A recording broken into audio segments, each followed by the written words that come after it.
There's also, would probably, if you use the app, you saw the privacy policy and the Hmm. terms and conditions that you most likely hit yes on without reading because you're a human, and how Yeah. many of us actually read the terms and conditions in And anything? what is the alternative, right? Yeah, like not If using you it, want to like, be on the platform, mm-hmm. then you're kind of forced to say yes to that. Yeah. Welcome back to Marketing from X to Z, your podcast about digital marketing. We're your host. I'm Mike Albuquerque from Bear Double. I'm Liz Botman with Wildflower Social Media.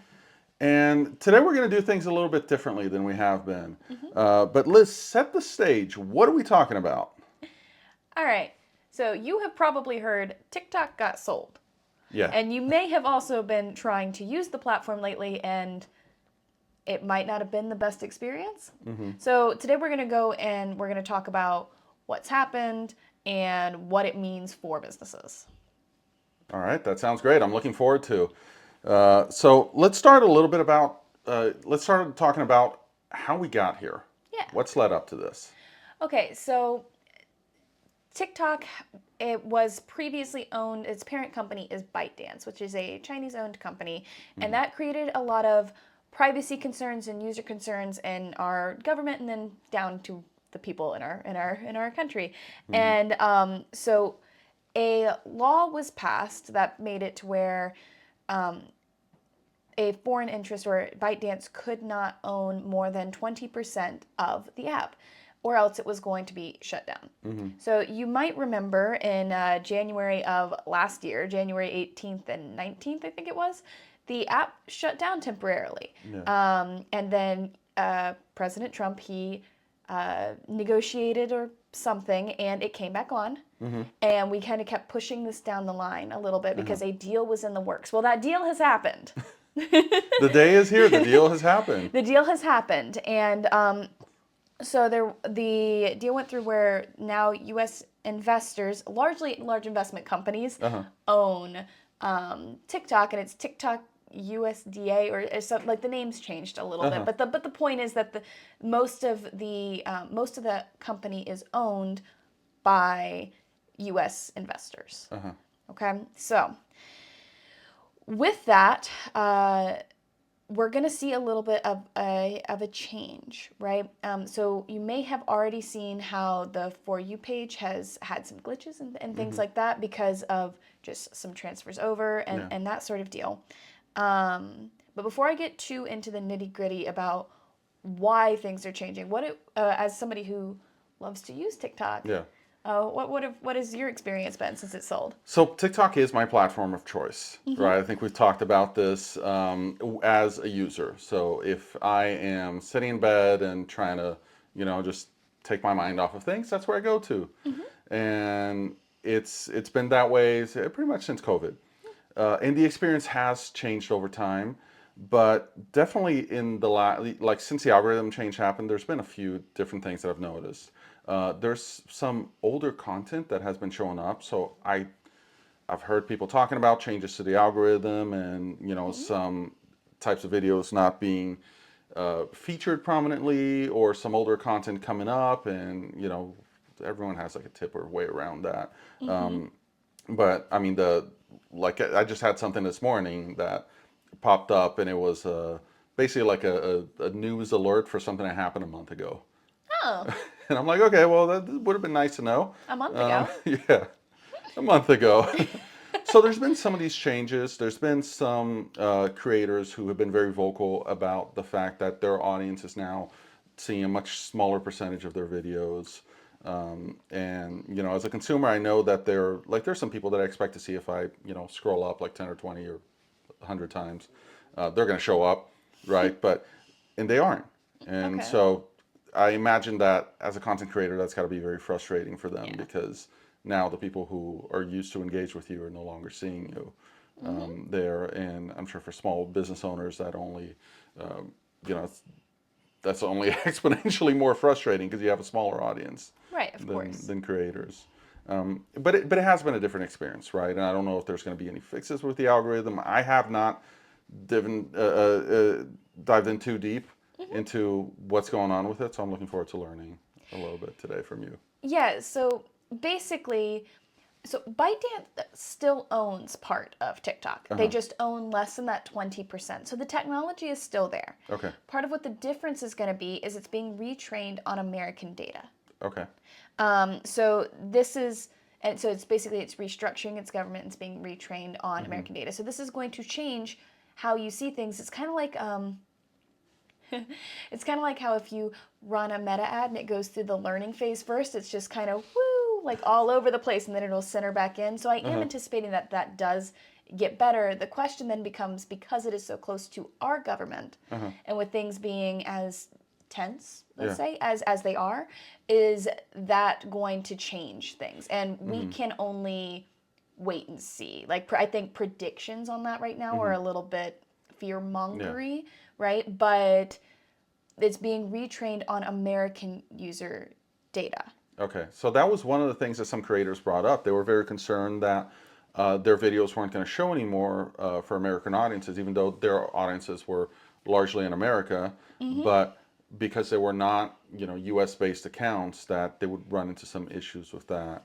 Yeah, I mean, I think that you're just going to see, like, it's going to be like a little bit of a reset. It's going to be a bit of a hiccup. I think that some of the way data was, and we're going to talk about this in a second, but some of the way data was collected and some of the way data was used, I mean, your For You page knows you better than you do, right? On TikTok, or at least it did before the sale. It knows you better than you do, right? That is going to be interesting to see if they can replicate that in a retrain. Okay. Does that make sense? Absolutely, yeah. So as far as the serving content to people who are going to actually want to see that content, even if they don't specifically know that they want to see that content, because Instagram has tried to do that, Meta has tried to do that, and we typically get annoyed by suggested, right? Like that's the thing is, why Very can't I much. just see the content people are following, like the people I'm following? Well, we don't say that about TikTok. Nobody uses the following tab on TikTok. That is very Because true. their algorithm and the data they trained on was so in tune with who you are. Okay. Which, a little creepy. But an accomplishment. Quite an accomplishment. Yeah, so it's very, I think that's going to be a bit different. Like the technology is still there, but the data sets they use and how they're using it, we are just going to have to wait and see, but it is going to cause changes. There was a outage of some sort that happened with servers in the US, and that caused some things to be glitchy. Yes. I'm hopeful that is not indicative of the user experience moving forward, but I imagine it's just trying to get it all set up. I mean, we've all tried to do big projects, and neither of us have ever tried to do something that big. Yeah. So we'll see. And that one other thing that I've seen pop up as I've been doing my research into the impact on this is the importance of SEO and how important it is going to be, because we were already seeing people use TikTok for search. Yeah. Right? We're actually seeing that shift across a lot of different social media platforms, but TikTok was one of them that like search was really, really a big deal. I think we're going to see more of that, especially as it's trying to figure out like who to serve what to as it's retraining. The easier we make it on it, the better it's going to do. Yeah. Right? So that's kind of my thought there. When it comes to data, there's also, probably if you use the app, you saw the privacy policy and the terms and conditions that you most likely hit yes on without reading, because you're a human, and how many of us actually read the terms and conditions in anything? And what is the alternative, right? Yeah, like not using it. If you want like, to be on the platform, then you're kind of forced to say yes to that. Yeah. So I will say, I would imagine that a lot of these apps have things hidden in their privacy policies that we're Yes. maybe not going to be the biggest fans of if we actually read it and paid attention. But again, what is the alternative? What, are we just not going to use social media anymore? No, of course not. So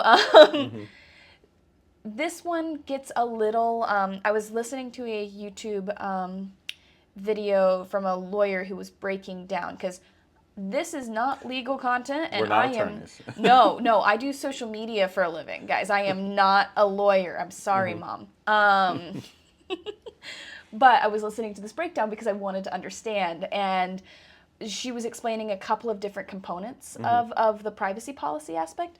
So one is like they're getting very granular on the type of data that they can collect. Now, were they doing that before and we just didn't notice because there wasn't this big sale that made us pay attention to it?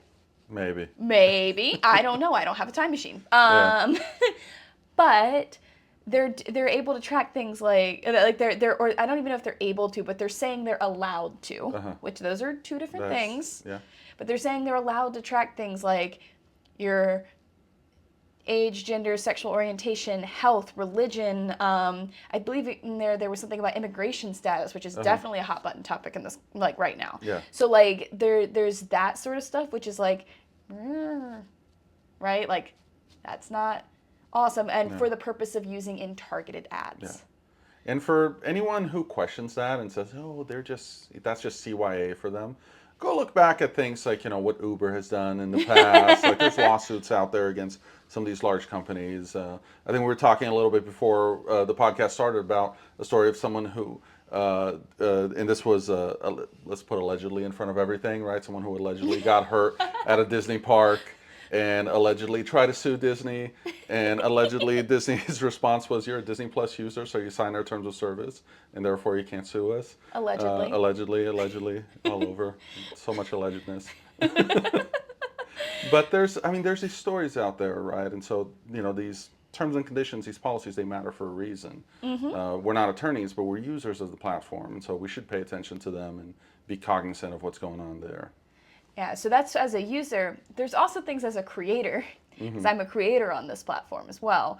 And what this video I was watching, this attorney who was breaking down the permissions that were given, was giving a non-exclusive license. So that means you're not losing the rights to your video, you're not losing the rights to your stuff, but you are also granting the rights inside of your video, of everything inside of your video, to TikTok to basically use however they want.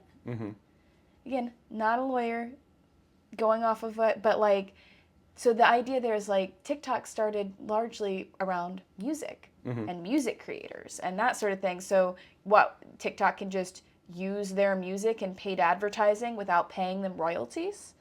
Like that's going to be a really, really, really big deal if that's how it ends up shaking out. And also it was talking about how they can use the stuff that's in your drafts. Before you publish it. Okay. Again, this is, a walkthrough from an attorney that I listen to who focuses on IP and artist rights, so she's definitely going to have her own angle on this, right? But it's something that I'm sure none of us even thought about when we hit the button. So I do think that is something to be keeping in mind as we see ownerships change, because it's not to make my stance known too well, but it's basically like all the things we were afraid China was doing, we're doing to ourselves. Is a little bit how it sounds. So assess your comfort with that. Yeah, fair. So let's add a little more color and context to this. As we're looking, this was a very big deal, the sale of TikTok, right? The most, I think, popular social media. 200 million users. Yeah, it's a lot. In the U.S. In the U.S. In the U.S. Okay. In the U.S. We've seen. What can we learn from the past? Because we've seen, Twitter got sold. Now X, right? That got sold to Elon Musk a few years ago. And so we got to see what change of ownership can do to a platform.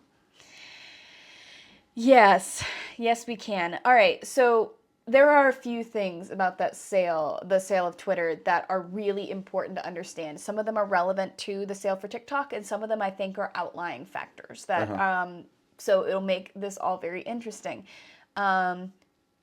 They rebranded the name. I don't know why they did that. There was so much equity in that name. Yeah. Right? Because we are still calling it Twitter 4 years later. The sale was in 2022. Like, nobody I know calls it X. And whenever I call it X, like, because this is my field and I'm trying to, like, I get just lights on, no one's there, like looking at me. Like they have no idea what X is, which is a horrible tumble, right? Yeah. So that's kind of a big deal. Mm-hmm. It was sold to Elon Musk. He kind of, nope, not going to go there. Okay, so he kind of got rid of a lot of the people that were crucial to the infrastructure in like a firing sweep Yeah. sort of deal. I don't know if you guys remember the news around all of that, but that definitely wasn't foreshadowing. And then he restructured a lot of things internally, Yeah.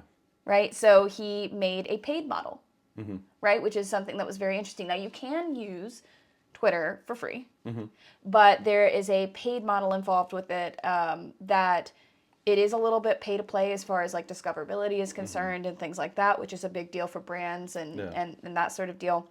But you also saw that Twitter became one of the first like prominent social media platforms to start losing users on a regular basis. Social media platforms usually grow. Yeah. Like they get bigger. They're not really, the big ones are not supposed to get smaller Yeah. because there are not less people with smart technology. Like that's Yeah. not a thing that's happening right now. And we saw, I mean, because it was a, like, Twitter was, I was a big user of it previously as well. And it was a platform that, had its struggles, right, with growth and all that. It got passed over by like Pinterest and all sorts of other Of course, yeah. platforms. But it had a very faithful audience Yeah. that was there. And, it got to the point where now we see Threads having more active users than Twitter, right? Threads, which was a similar platform, copycat in some ways. Meta's very good at repeating patterns, guys. Exactly. They're very good at taking what works and going, Yeah. How can we do this? And, opportunistically launching it when, at the time that they did of the purchase and all that. But yeah, so, I mean, that's been, and it's definitely shifted to who's in that app and, who's in Twitter or X and who's using it, how they're engaging with things there. Yeah, there was a study that was done from Northeastern University, I want to say, that was a 9% decrease in users shortly after this takeover, which is a pretty, like, quick whoop. Yeah. But when you look at the reasons they left, it was they changed moderation, because I don't know if you guys remember what was happening in the world in 2022, right? But there was changes in moderation as to how that was all working, Yeah. right? And they left largely because of a toxic atmosphere, rise in bots, like that, like the user experience just in a lot of ways kind of kaputzed. Yeah, there was a lot of, like, I can say that I would go to posts from creators who were nothing to do with politics or anything, just like entertainment news or, hey, this movie trailer's coming out. And you'd see a lot of not safe for work things posted there by bots. Which was, a little bit frustrating, especially if you engage with those platforms and we're like, hey, hey, kid, let me show you like the latest trailer that's showing up. It's like, okay, we're not going to go to Twitter for that anymore. No, that's I have gotten asked by clients like, hey, like, are we gonna do Twitter? And the answer is no. Yeah. No, we're like, I'm not currently advising that into a content strategy. It was hard enough to put it into a content strategy beforehand, and I am going a little bit off on a tangent here, but because of the shelf life of a tweet, right? Like it was very, very short, so you had to, the volume output to grow was incredibly high. But now I don't even know that would be a benefit unless you're paying for the tiers and that sort of stuff and being surrounded by the ads and the bots and it's just the atmosphere. Unless you have a very specific type of brand that would benefit from being associated with those things. Yeah. Which those exist, but it's not the majority of the businesses we're talking to. And so we saw that change, right? I mean, we went from, this platform that was very much user-centric, lots of engagement, like the high engagement rate of users. Verification badge on Twitter was a big deal. I don't know if they were the first ones to do it, but it was definitely a big deal to be verified there originally. To then becoming a platform where paid content is more the focus. You have, they started baking in AI into it. Grok.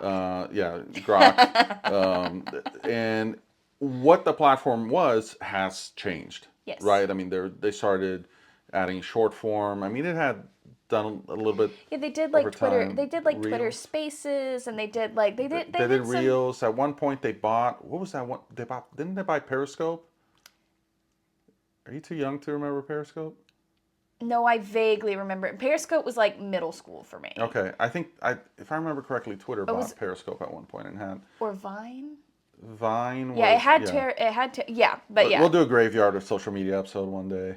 yeah. Where we're gonna make the goal of that episode is gonna be to make Mike feel as old as Yeah, possible. Um, happens every day when I look in the mirror. Gosh, more gray hair. oh my god. Okay, so we talked about some of the changes, right, Hmm. that we witnessed in Twitter. Uh, Right. so let's now talk about bring things back to TikTok and the sale and how, as a small business, what are the effects that we can expect? What are the things we want to look out for? Look at Mike keeping us on track. Yeah. So what we like one of the things that we also saw was the rise of competitors, right, and migration off of the app, not necessarily off of the user behavior entirely, just putting that in a different place, right? So you talked about Threads. There was Mastodon. Mastodon, There's Blue Blue Sky, Sky. There was Parler. I don't know if that's a thing yeah, anymore or not. There is True Truth Social. Social. Yeah, so like that text-based like microblog content is still very much a thing. It just isn't on there anymore. So part of the question becomes, do people migrate? Right? Is Yeah. that going to be something we see? Because people are not going to stop consuming or producing short form content. That is not what's going to happen here. Yeah. The question is where, Uh-huh. right? So there's a few, like, your safest bets, in my opinion, are going to be YouTube Shorts, Uh-huh. and it's going to be Instagram Reels. Okay. However, there are some other ones I'm going to talk about in just a second. I'm going to tell you why I think YouTube Shorts and Instagram Reels Okay. first. YouTube Shorts, YouTube is giant. Yeah. It's part of Alphabet. It's part of Google. It's going to Alphabet is the parent company of Google Yeah. if you're not in the tech space. And if you don't know the history, Google has tried to get into the social media space many times since when I was in college. They have tried and they have failed and they have failed and they have failed. And well, you could say they were very successful at some points, but not with a US based audience. And they finally were able to take YouTube, which was not one of their, I mean, they bought YouTube, right? YouTube's not an original Google, but they, after decades of having YouTube, they were able to sneak it and transform it into like a content platform for, social content platform. Right, and so now there's an option to do carousels on YouTube. That's new. Okay, yeah. So that's like, and I mean like that's Yeah. new, something I'm still learning about. But they have posts and discussion content there, which isn't utilized a whole lot unless you've got like the big creators. Yeah. And then you've got the short form content, which they seem to be they seem to be mimicking things a little Yeah. bit, but they've also got a really interesting sounds library and things like that because they are YouTube. Yeah. Right. And one thing that is sneaky about YouTube compared to other platforms is because they are not primarily a social media platform. That's one of the places where parents are okay with their kids going. Yeah. So that there is, I think, a part of an audience that is growing up with YouTube. Yeah. As well. Just essentially engaging with them as they would with Instagram or. Well, and an interesting thing when you say that, and I wasn't planning on mentioning this in this episode, but when you post a YouTube video of any type, you get the option to say, is this for kids or is it not for kids? And not for kids does not mean that it's R-rated. Not for kids means that the intended audience is not children. Yeah. And there are protections in place for that. Like there are things you have to pass for the yes, it is for kids, for it to, and that fits in with the parents feel comfortable there. So I think that that's an interesting thing as well. But yeah, so there's YouTube, then there's Instagram, right? Instagram. I guess technically there's Facebook Reels too. Technically. Yeah. Technically. It gets me every time I go to Facebook. I don't use it much. I'll go in to post something and then I'm like, oh, look at this reel. There's a lot of cross-posting between Instagram and Facebook, right? Instagram is doing something very, very cool that I'm a very big fan of, which is giving you a little bit more control over your algorithm. So you can choose, you can customize it more to yourself. I think that is going one direction that is contrary from the way that TikTok did it, which is where TikTok got to know you better than you know you, so it made decisions for you. Instagram hasn't really mastered that, but now they're letting you decide. Yeah.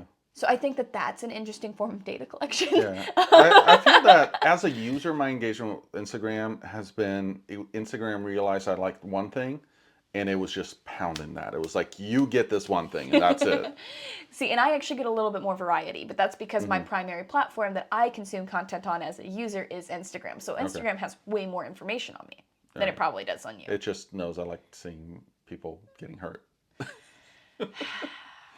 People falling is funny, Liz. Okay. If you say so, Mike. If you say so. But yeah, but their Instagram has been updating its algorithms. Algorithms, plural. Anybody who's giving you a tip to hack the algorithm doesn't know what they're talking about because there's more than one, and it's a pet peeve of mine. But regardless, what is it? Drives me crazy.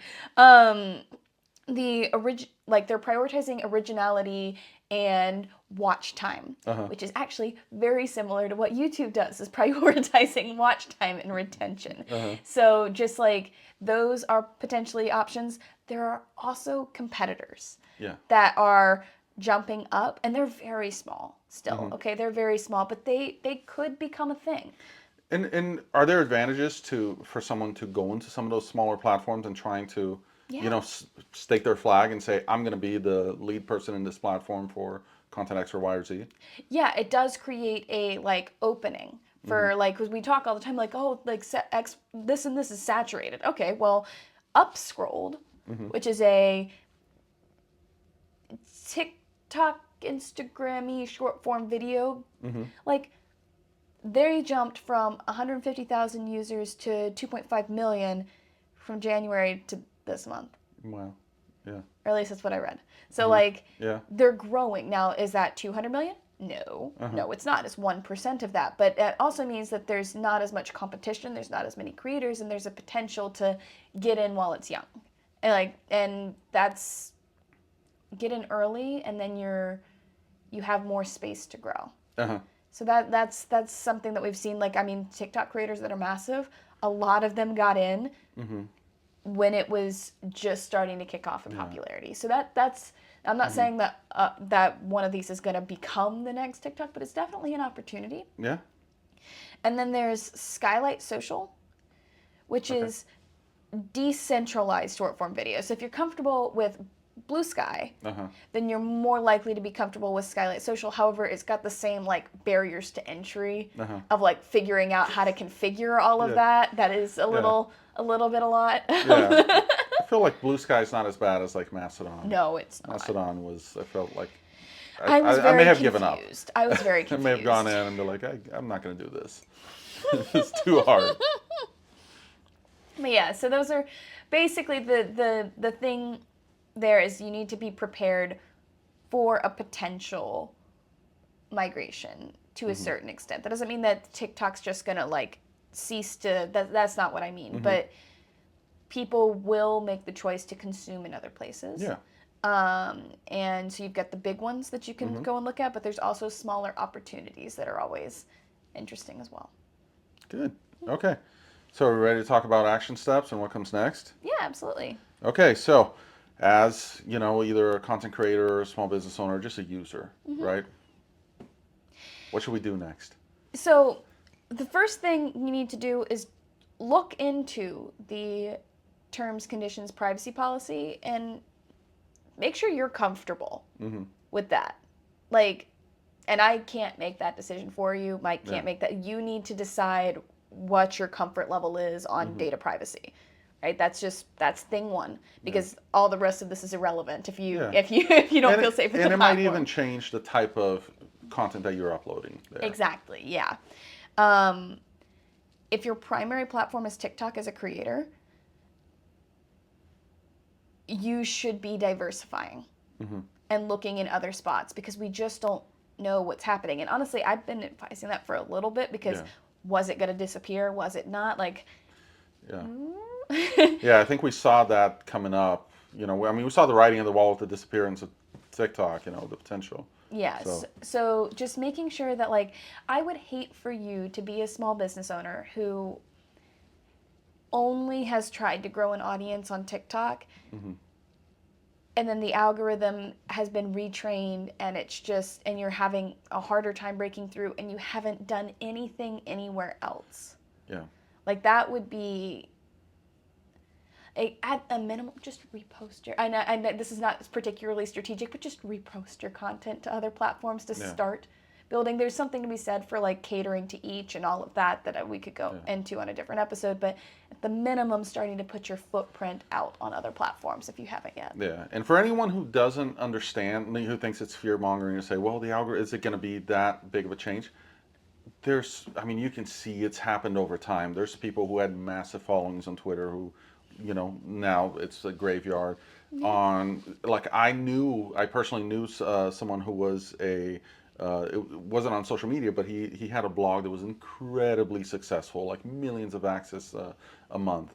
And because of a change in the Google algorithm, it went from millions to a few thousand. Right. And then enough to run a large scale business to now barely anything. Yeah. And that's just, again, a change in an algorithm. Yeah. So we're not trying to scare you, but the way that this is not something that's really like protect yourself. Yeah. Like just because, and the other thing is like people will say things like, oh, like this type of content only works on TikTok, this type of content only works on is. You will find somebody succeeding with any type of content on any platform, right? There are things that are more trendy in one place or another, but that's why I've talked so much about storytelling and having your, like, knowing your customer and knowing your content and like that sort of thing, because there is somebody succeeding in the way that you were told couldn't possibly be done on this platform on every platform Yeah. in every variation of the way. Exactly. So like, yeah, I mean, I don't mean to like, but that's why I don't like to. I try not to panic every time there's algorithm changes. I just like, but I hedge my bets. That's good. Yeah. Yep. So yeah, that's kind of when kind of wrapping this episode up. I think that's one of the biggest takeaways is you don't own your presence on a social media platform. You are renting space. Yeah. Right? Which means that they can change the terms of the lease. And then you have to decide whether or not you're okay with that and whether or not you're going to stay. Yeah. I would make sure that you're looking at all of the places that you could be living. It doesn't necessarily mean that you need to be in every single one, but at least give yourself a second option to kind of toggle back and forth between. That's But good. That's good advice, not just to social, but business in general. Yeah. Right. Yeah. Yeah, so that's what I have to say about the TikTok sale. Awesome. Well, Liz, thank you so much for all the research you've done on this, everything you've shared with us today. Thank you all for watching, and we'll see you back next time.